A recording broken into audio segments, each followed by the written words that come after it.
बिस्मिल्लाहिर्रहमानिर्रहीम। जियो के वज़ाइफ के मुअज़्ज़ज़ नाज़रीन, अस्सलामु अलैकुम। या लतीफ़ू ए बड़े बारीक बीन, अगर कोई शख्स ये इस्म बावज़ू 100 मरतबा पढ़े तो दिली मुराद पूरी होगी। आपकी कोई भी जायज़ हाजत है, कोई भी जायज़ मुराद है जिसको आप पाना चाहते हैं, बच्चों का मसला है, औलाद का मसला है, औलाद नहीं है, कारोबार में रिज़्क में बरकत नहीं है, या आपके जो है जॉब नहीं है, तो किसी भी जायज़ मकसद को पाने के लिए आपने ये जो इस्म है बावज़ू होकर 100 मरतबा पढ़ना है और अल्लाह ताला से अपनी मकसद को जहन में रखते हुए दुआ करनी है।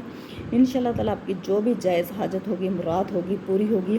ख़ासकर कंवारी लड़की की शादी के लिए इसका जो वजीफ़ा है बेहद मुजरब है। मुसलसल 21 रोज़ तक रिश्ते के लिए अगर आपने ये अमल करना है, 21 रोज़ तक बाद नमाज इशा बावज़ू पढ़ा जाए, अव्वल आखिर 3 मरतबा दुरूद शरीफ पढ़ें। इस इस्म को कसरत से पढ़ने से आपकी जो हर जायज़ हाजत है पूरी होगी, मुश्किलात में आसानी होगी, मिजाज में लताफ़त और नफासत पैदा होगी। बहुत ही ख़ास अमल है, बहुत ही मुजरब अमल है या लतीफ़ू।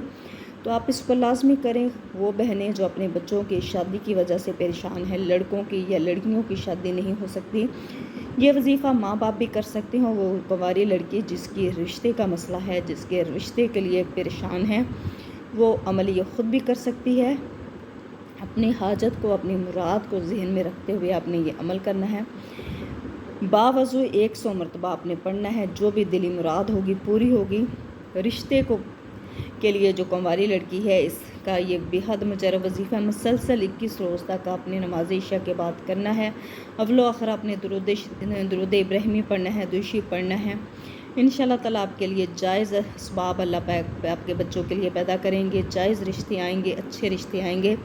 तो आप इस अमल को लाजमी करें। जियो के वज़ाइफ पर अगर नए हैं तो प्लीज़ मेरे चैनल को सब्सक्राइब करें। अल्लाह ताला के इस प्यारे नाम या लतीफ़ू की वीडियो को लाजमी लाइक करें। जज़ाकल्लाह।